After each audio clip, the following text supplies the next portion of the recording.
Hello friends, family world. Luke here with episode 22 of our Eurotrip 2019 travel series. If you aren't caught up, click on the small I button at the top right of your screen and go to the Eurotrip 2019 playlist where you can get to episode 1 to start from the beginning.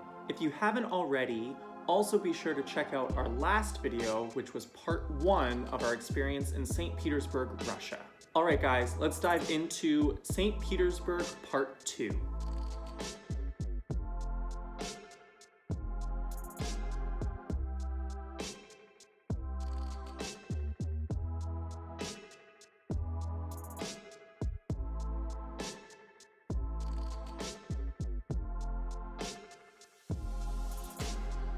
We got up bright and early to meet our tour guide and driver right outside the cruise ship at the cruise port. The first thing we did in the morning was head to the famous St. Petersburg metro stations. The St. Petersburg metro stations are renowned for being quite elaborately designed in depicting different historical events in Russian history. Also, fun fact, it also happens to be one of the deepest subway networks in the world. The second stop of the day was taking a lovely river canal cruise where we got to enjoy some of the beautiful bridges and architecture from the comfort of our scenic boat. It was also a fun and pretty unique experience because over the course of our boat ride, we began to notice that there was a young, I would say teenage boy who was running along the river and would sprint at each bridge to wave to us. And we just found it was really cute and charming, not to mention was quite impressive considering he was putting in a lot of work to run to each bridge just to wave to us.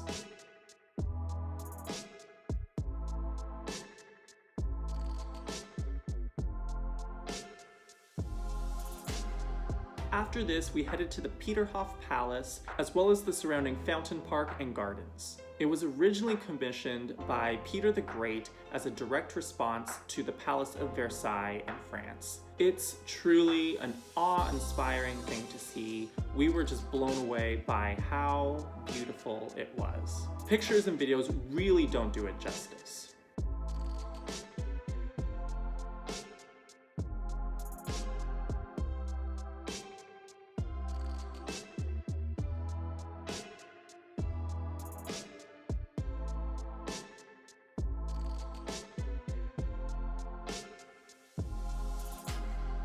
We headed back into St. Petersburg to visit the Peter and Paul Cathedral, which was built in the 1700s.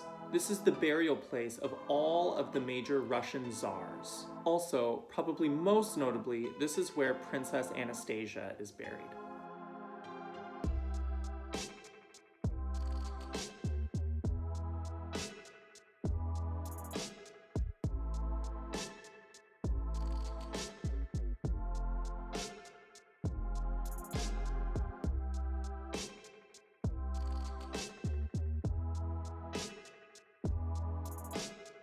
Sadly, one of the last places that we visited for the day, and in St. Petersburg in general, was going to Yusupov Palace, which included the Gregory Rasputin exposition. For those who aren't quite familiar with Rasputin and his role with the last Russian royal family, as well as the subsequent Russian Revolution, Tyler wrote a short summary of our experience at this exposition that you can check out on our blog at lukeandtyler.com.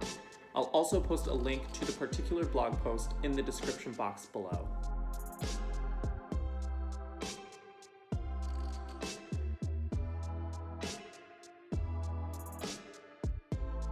Overall, we were so pleasantly surprised with how stunning and beautiful St. Petersburg is. We really didn't know what to expect from Russia for our first time here, but we're really probably most blown away by the opulence and grandeur of some of these beautiful palaces, fountains, and museums. Russia also has such a rich and fascinating history that it was really worth our while to have a skilled tour guide give us such a rich background. We really can't recommend it enough. Alright guys, that is it for our time in St. Petersburg.